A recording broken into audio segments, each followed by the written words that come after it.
Pravzaprav je pomlad že tukaj. Jaz se pomladi vedno veselim, ker lahko začnem s setvijo semen.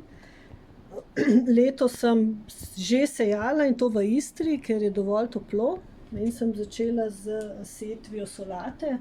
Vsi imamo zelo radi solato, in da jo imamo čim več in čim prej, sem začela tudi bolj zgodaj sejati. Ob solati sem posejala vrstico redkvice.